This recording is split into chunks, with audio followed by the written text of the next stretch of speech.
So today, our theme is from learned helplessness to full staffing, rethinking school HR.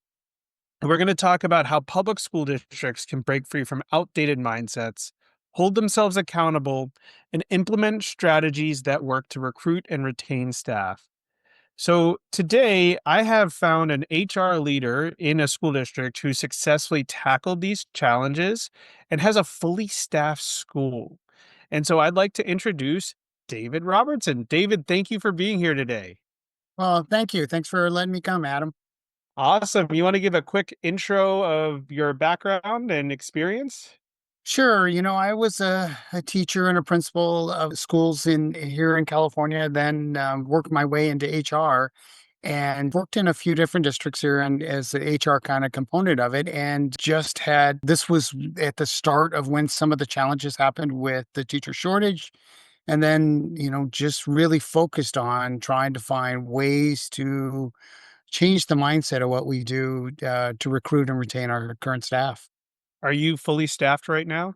I'd like to say yes, 100%, but no, I am special ed continues to be the barrier for which is many of us, and I don't think that that's any different than most. But again, I do have people in those assignments, but not as highly qualified as I would want in some of those special ed positions. Got it. Yep, that does seem to be plaguing a lot of different school districts. So, David, let's first talk about accountability, and I'll give you a little background. I came into working with school districts from about a 15-year corporate career.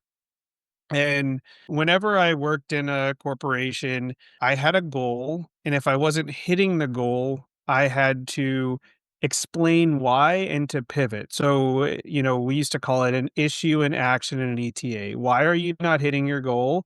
What actions are you taking? And what ETA do you have to fix it? And there are many times throughout my corporate career that I did not hit my goals, but I had to explain why. And I had to eventually either determine with my leaders that we were not going to hit this goal or they needed to find someone else to hit the goal. When I started working with public school districts, I didn't see this same level of accountability. I saw a lot of open roles and I saw a lack of anyone saying, who's doing something about this? And so, can you speak from an school HR professional?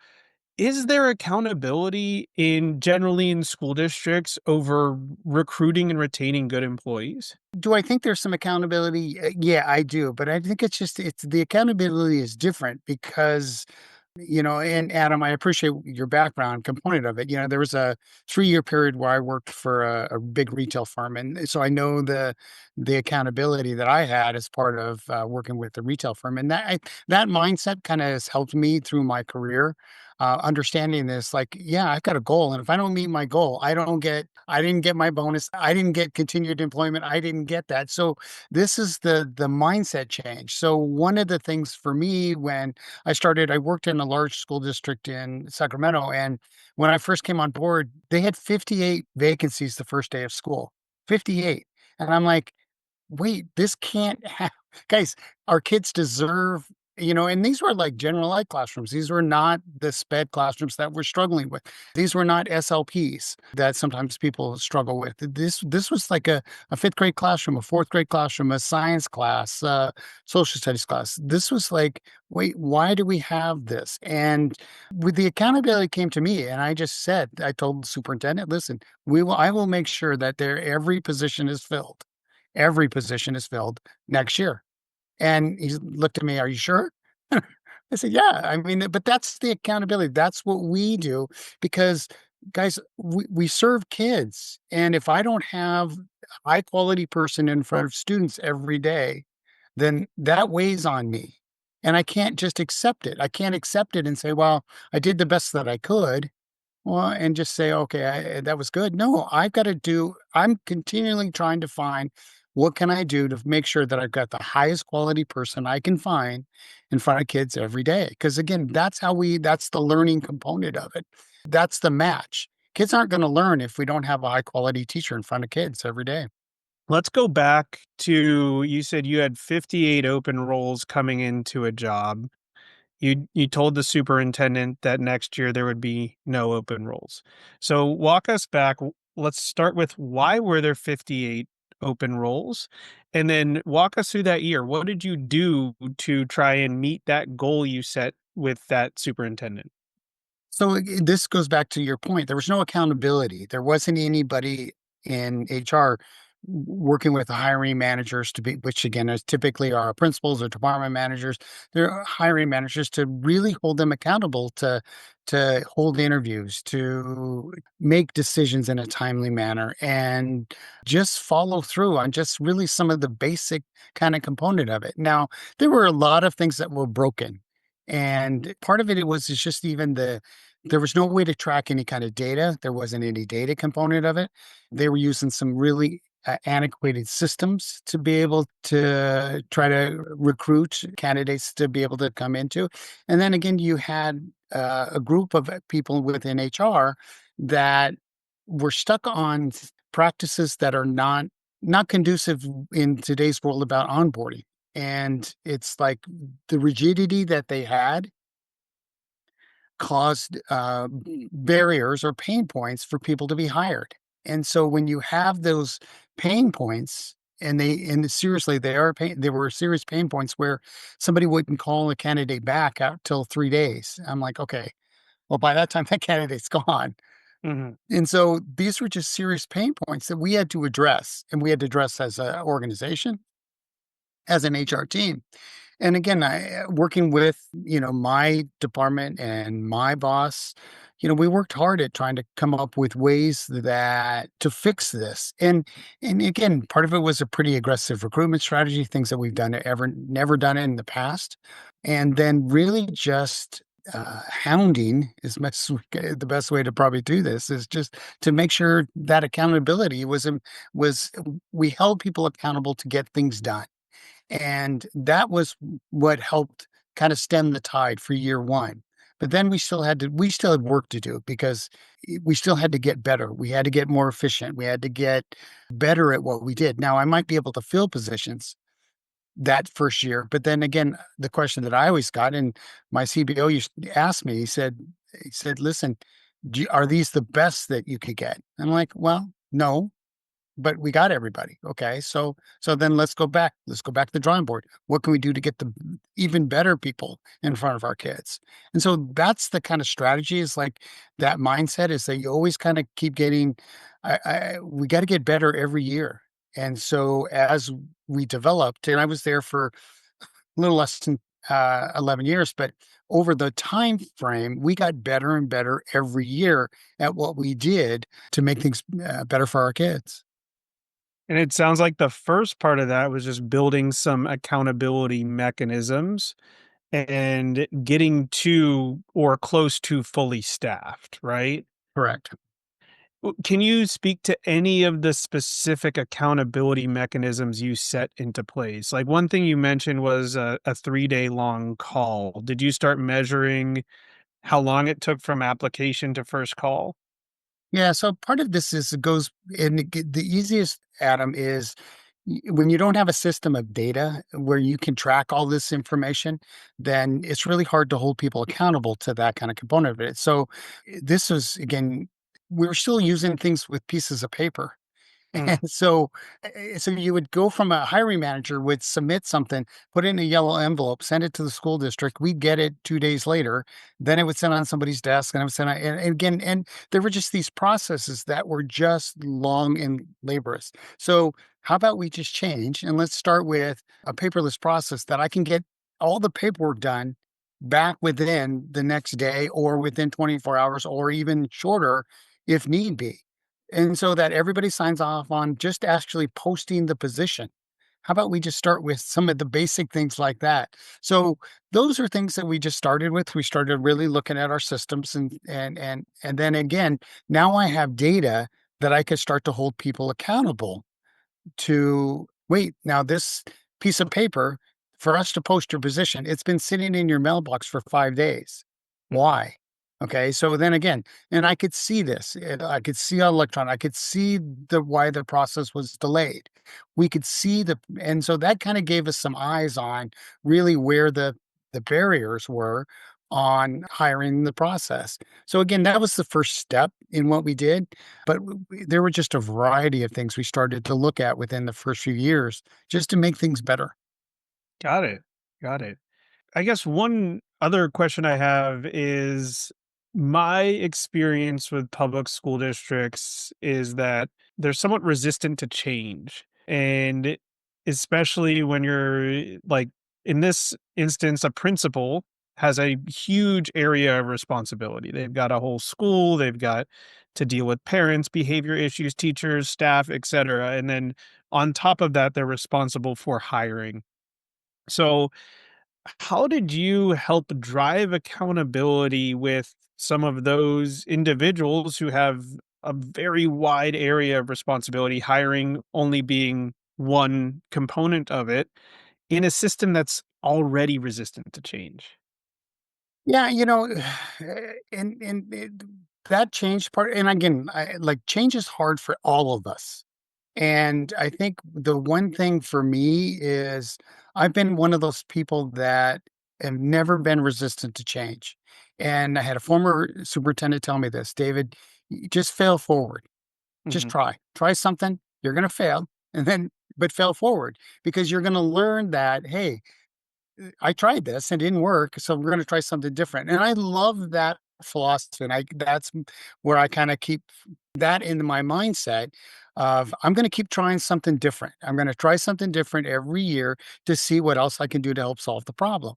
And that was the motivation between me and the team was being able to really help change some of the mindset of what we did.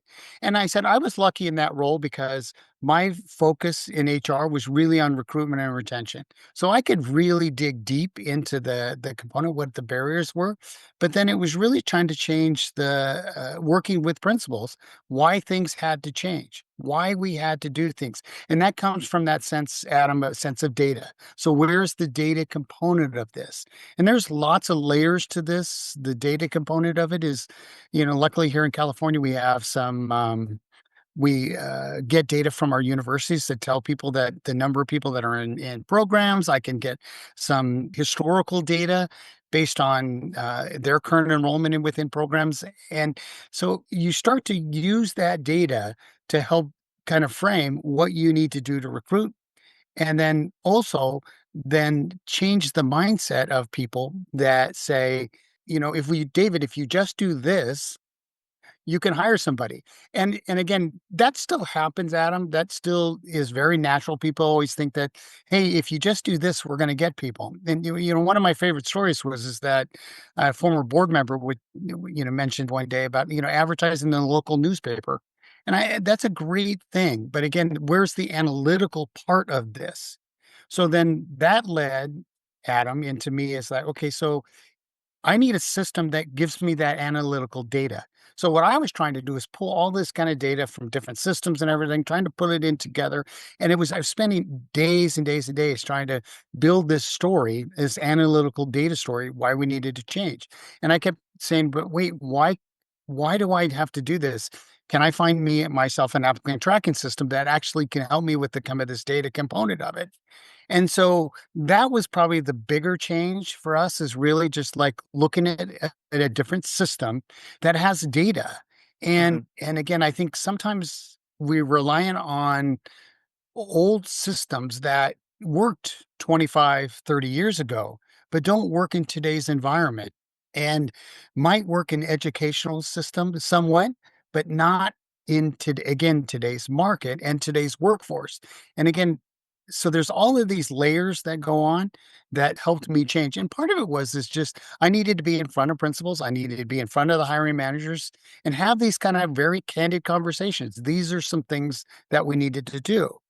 And then, Adam, listen, I was really lucky too, because I had a superintendent that told principals, listen, you don't really go on vacation until you get people hired. So Mhm. there was a support system because he understood the value of what we were doing.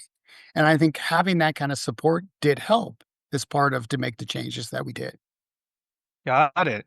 All right. So David, you talked a lot about systems. Let's go into the technology. My experience coming into this again, my Personal stories, I started working with school districts when my son was put on a wait list for after school care. The first thing I did was I looked at the candidate experience of a system called AppleTrack. It wanted me to log in, create a username, and had about 20 different fields on the left hand page that I had to fill out. Many of them required, and this was, I was applying for a $16 an hour after school care job. So that was part of the problem here, and I'm about 3 years into this journey of Radar, and right now we work on top of schools' existing applicant tracking systems, most of which are either Frontline Education, AppleTrack, or Power School, or PeopleSoft. I guess give us a history of the systems you've worked with and the systems you've transitioned to. Yeah, so I'm not real familiar with all the other systems that you just mentioned and stuff that goes on, but again, these are designed in this educational world. And then in California, the applicant tracking system that a lot of school districts still use is EdJoint, and Mhm. this was built as a consortium out of a county office of ed. And 30 years ago, when this was 30 plus years ago when it was developed, it was actually it was good back then because we didn't have anything else. And so there was a point that was, again, this journey that I was on. I had to figure out a way. I was struggling with that data component of it, but I also started to realize that we communicate differently and we communicate by text so much more. And this goes back to, having a teenage daughter and a daughter in college that, like, if I send her an email, I might hear from her in about a month. But if I send her a text, I get a response in about 30 seconds. And so it was like, okay, so how do we embrace the text part of it? So we started, playing around with some text things and stuff in the HR department. And we were trying this, again, this fail forward kind of component of it, trying to use this. Then it got me into looking at, okay, so let's look at applicant tracking systems as a whole. And I just it was again, by being a little naive, I just started doing new Google searches and I looked at things that I wanted. It had to have data. I wanted some analytics because I was tired of trying to spend all this time trying to build the analytics. It had to be able to text. You should be able to apply by your phone. Shouldn't have to build a profile like you just mentioned, everything else, 15-page profile to be able to upload. You should be able to do all of these things very quickly, okay? And within a system. And so there were some other things that we really thought that were important for us as an organization that we wanted. And so we started looking. And then you start to narrow it down. There's, 10 different companies and you pick which one that's going to work for you based on your environment. But there were just some really things that were important to us. And that was a really start of a big game changer for us because now we had the analytic part of it, and then we could really track our applications. So typically about 55 to 65% of our applications came in through a phone. It wasn't send somebody on a computer. I can actually text candidates back and forth through the system. Now, I'm not using my phone, I'm using the system. So, and our response rate was less than 10 minutes to get a message to somebody. And so there was just some stories that we were starting to see that. And again, we utilized digital interviews was another component that we did. And so we started to see some things that, oh my God, we just hired a counselor from application to hire with all the steps, reference checks, interview, all the communication, onboarding, everything else within less than 24 hours. So now that doesn't happen with all candidates because again, not all of them happen that quickly. But when you can say that you have the ability to hire somebody within 24 hours, that's huge. That's really huge being able to do that. And again, this is always the challenge that I talk to my colleagues. Can you do this? Does your system allow you to do that? Because if it doesn't, then those are some of the pain points, some of the barriers that you're going to have. And Adam, texting was, I joked about this years ago, but that's probably been the biggest game changer is because I can reach out to somebody, candidate applies, I can text them with as soon as within 5 minutes of applying, I can text them and say, hey, saw your application as a special ed teacher. Listen, hey, when are you available to come in and meet with me? That kind of we talk about it as engagement. So you have to engage the candidate entirely through the process. But That's the difference. That's the game changer for you as an organization is how are you trying to engage that candidate? Because I can engage them very quickly into, "Hey, listen, saw your application, when do you want to talk? Can we jump on a Zoom? Can we jump on a phone call? Let me tell you about the district." These are and I'm not even offering a job, I'm not even offering an interview at that point. I'm just engaging them in to, consider us as a district. That allows me to storytell. It allows me to tell all these great things about why we are different than our competitors around. But if your systems don't allow you to do these things, these are some of the barriers that you're gonna these are it's a pain point as we talk Mhm. about, or a barrier that you've gotta be able to fix. So I'm gonna try and channel some of the administrators who I deal with a lot. I would say all of them are not happy with their current technology. They understand its limitations, but they say if someone can't take 20 minutes or 30 minutes to fill out this application, I don't want them to work with our kids. Answer that. What would your response be to that? Okay, so this is where they don't understand today's world. And so you got to understand the current group of hiring people. So this is a old story. So like as a principal years ago, I get into education. I think, okay, I'm going to be here 30 years. I'm going to stay in the district for 30 years. I'm going to retire, all that kind of stuff. That mentality is gone, guys. And I think this is the mistake that people hold on to. The average lifespan of this, 21 to 35-year-old, the average lifespan nationwide in any job that they stay in employment is about 2.5 to 2.7 years. So if you look at our teacher population, we see a lot of teachers leaving within the first 7 years of well, part of that, guys, is they want change. They want something different. They're looking for something different.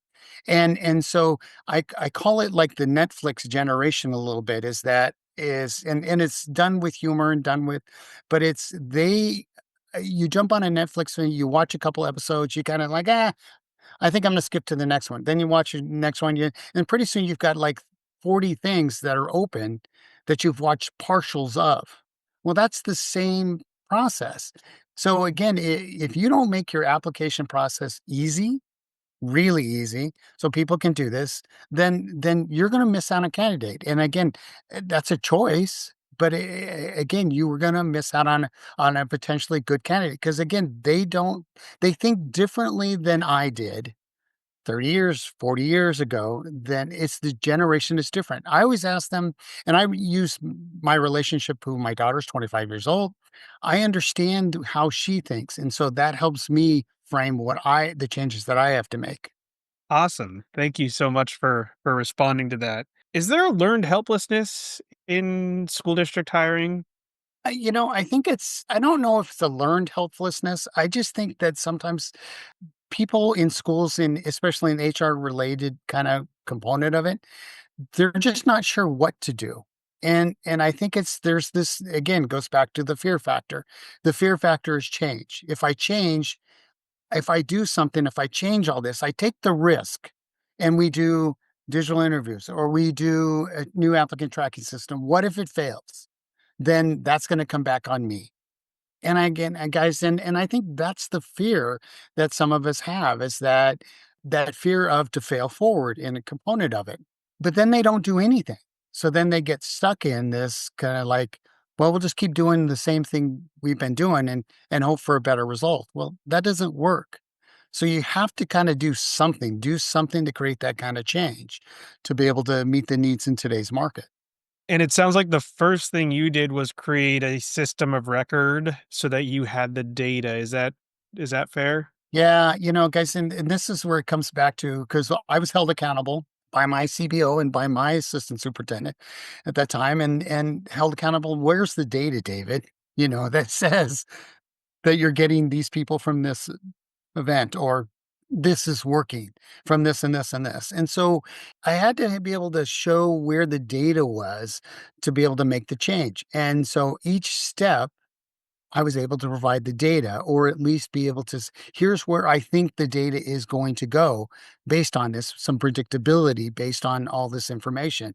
And part of it was, guys, there were some very clear analytics that were easy to identify. I could get a response in a text in less than 10 minutes. That's clear analytical data that really did help that engagement process to be able to make it work. I could identify the certain events that I would go to, certain universities that I would go to during the recruitment trail, and I could get 50 candidates from this one, but I could get 3 from this one. And so then you start to so now you so how are you tracking this kind of stuff?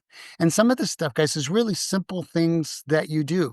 Utilize the technology that you do. So best example is at a recruitment event this weekend, Adam, and at a university, and the booth next to me, he's got a piece of paper and he's taking people's names and everything else that goes on. Okay, so what are you going to do with that piece of data that tells you? You're going to go back and try to input it in now into the computer and be able to use this? I said, no, so when people come to me, to my booth, I have a couple iPads there set up. They can put in their interests. They're going to give me some details about them. They're not even applying. They're just giving me details. But now I have analytical data from every university event or every recruitment event that I've been. I know their credential, their phone number, their email, what they're interested in, their grade level, any notes that I take as part of this. I have all this within the system. So then I now can go back and look at where some recruitment has been valuable for me to be able to do to attend every year. And then it goes back is a year from now or 2 years from now, I can go back to that same list and send them all a text and say, "Hey, a couple of years ago, you were interested in Vacaville. You didn't join us, but how are things working out for you? You want to consider us again?" So now you've got data, and it's not a it's not a piece of paper. But again, these are the simple things, like really simple things that you can do to start to make that kind of change to provide that kind of data. Got it. And so system of record is number 1. What's your second recommendation for a school HR administrator who's struggling with this? Well, I think you gotta tell your story, and this is part of and we'll talk a little bit it's a little bit of branding, and when I say branding, it's not a new logo for your department. It's really what is your story? And there's some really good storytellers out there that you can listen to and give you advice on, but the best part there's 2 components of it. One of them is, like, I live in Vacaville. And we're Vacaville Unified, we're a city, but not everybody knows where we're at. So, like, if I go down to Southern California, they ask me, "Well, where's Vacaville?" So, what did we do to brand ourselves? And so we brand ourselves because we're family, and that works for us. But you have to find out what your brand is. When I was in Twin Rivers was a big district in Sacramento, but I was also competing with my friends in Sac City and Elk Grove, Folsom Cordova, San Juan, and those are all cities within the Sacramento area. Well, I was called Twin Rivers. We weren't a city. So I would be in Sacramento at an event and people go, "Well, where's Twin Rivers?" And I would joke, "You're standing in it," kind of thing. And because we had a branding issue. Nobody knew. So I had to kind of what's our story that we're going to tell? And so you identify what it is that's going to convince that person to show that interest for you. Twin Rivers, we were an art music integrated school district. So if I met somebody with a multiple subject that had a minor in art, oh my God, they used to love that. I said, the prep is art. I said, so think about it. You get to be a part of this. And so that's the storytelling. That's the connection you're going to make with those individuals. For us here in Vacaville, it's about family. I was a teacher in this district. I'm a principal, now I'm the assistant superintendent. My wife is a teacher in this district. So if I'm hiring an elementary person, then I say my wife is going to be the one that helps you with your English language art adoption and curriculum and everything else. My superintendent's kids teach in our district. He was a principal. He was a teacher. And his kids teach in the district. His grandkids go to our school. So we all know each other. And so we're here to help. So that's the family component of it. But you in your own district, you got to figure out what your story is. So to me, I think that's a big step that sometimes people miss. Got it. So we got get your system of record and get your data, get your story. Is there anything after that, or is it really just those 2 things? No, I think then it's like then you got to look at all your systems, and that's the pain point component of it. And it really is. And I tell people, and Adam, you used the best example just to apply how hard it was to apply for a job, this after school job for $16 an hour. Is I tell people apply to your district, see how hard it is. Just start there because and see how long it takes people to respond to you. Because if you put in an application and nobody contacts you for days, then that's a problem. So, and again, and systems guys can be really automated. We and utilize AI, utilize the technology that's out there. So when somebody applies to us, every time they apply, they get a message. Every time they move to a stage, they're going to be reviewed or going to be interviewed. They get a message that says, "Hey, you've been moved to the review stage by the hiring manager." Oh, how exciting. There's this engagement that goes on constantly through the process. So again, look at your systems, and that includes, how you're onboarding folks, how the hiring process looks at, just the paper kind of component of it, because we're schools, we like paper. But again, it's like, but are those things that are barriers for you to be able to move someone forward? And if they are, then try to find solutions to make it work so that you can reduce that time. The one example I used to, and I say this a lot when I teach classes, is that most school districts, you have contractual agreements that we have to advertise for 5 days. That's with our collective bargaining agreement. So from the time the principal gets a resignation, then if it takes him a couple days for him to submit the paperwork, then 5 days for posting, then 2 days for review, then 3 days to set up interviews, then another couple days for references checks, and then okay, so now you're in a 20-day to 30-day process to bring somebody on. Well, you're gonna tell me that that math person or special ed person or a counselor is still gonna be there? Probably not. So those are the things that you start to look at. What are there some things that we can do to shorten that time frame to be able to make it work, that we can hire somebody within that 24-hour process? Got it. I guess if I could restate the advice, we've got system of record as your foundation. We've got telling your story. And then third, maybe candidate experience, hyper focusing on the candidate experience and what they're going through to join your organization. So, what do you think districts should stop doing immediately? Wow, that's a really good question. Like I said, I think I don't want to be there's not a general answer that I would tell them to stop doing right away, but I think it's more of telling them what they should start doing. They start with some really simple things. Cause again, I don't know, every district is a little bit different, but I think sometimes they just stop relying on what you've done in the past. Hmm. Well, we've been doing this for 20 years. This is the way it works. Okay, but again, the workforce has changed. And so because the workforce has changed, the things that you did 20 years ago don't work. 20 years ago, I could post a position and get 30 applicants to any job that I ever wanted. That doesn't exist in today's market. And so what are we going to do to change? And because if you're unwilling to change, then you're going to still be stuck in that cycle of, well, we tried, but we didn't get anybody. All right, David, last question. For folks coming outside of education, all we hear about is teacher shortage. Teacher shortage, teacher shortage, teacher shortage. We're falling off this cliff. Is there a teacher shortage? Yes, there is. Okay, so let's just be really clear. There really is. And I will say this especially in some particular kinds of service, special ed, math, science, there are some that are really, and again, it depends on the area, but it also depends on your school.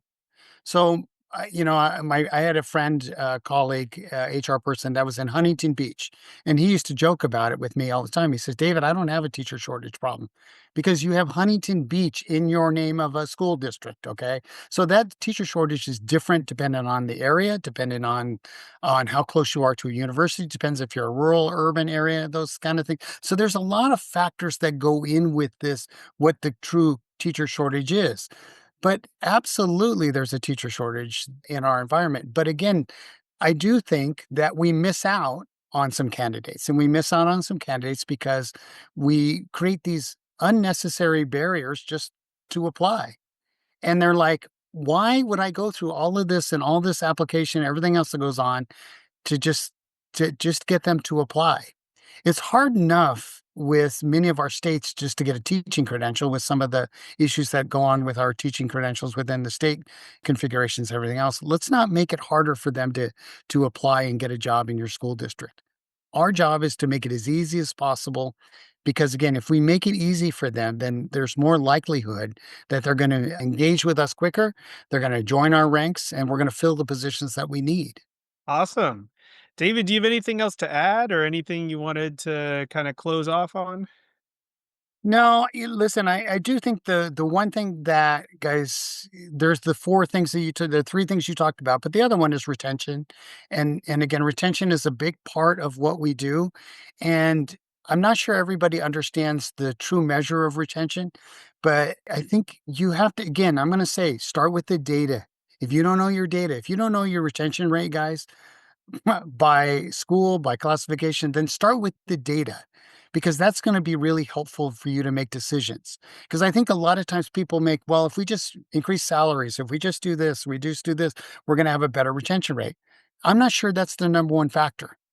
The culture and climate of a school is so much more of a bigger factor. And the people that I work with, and I say this when I teach classes, guys, if I love the people that I work with, and I love coming to work every day, and I love feel like I'm being supported and everything else in that environment, I'm not looking for another job. When I start looking for another job is when I get a little disgruntled. I get upset. And then you go on and you Google, hey, teaching positions in nearby area. Well, okay, that's the thing, guys. So think about you, but start with the data part of it, was retention. But we could spend a whole nother hour talking about retention too. If you're open to it, I might invite you back for another hour to talk about retention. So, David, it was great speaking with you, and I'm so glad we got the chance to connect and learn more about your experience. And I think you have a lot to add to this industry. So, thank you so much. You're welcome. And guys, and listen, if I can be ever help, guys, email is great. LinkedIn is a way to connect with me. Either way, guys, but happy to help with anybody that ever needs help with this. Great, and we'll make sure that this is distributed through LinkedIn so that people can get in touch with you. All right. Well, thank you, David.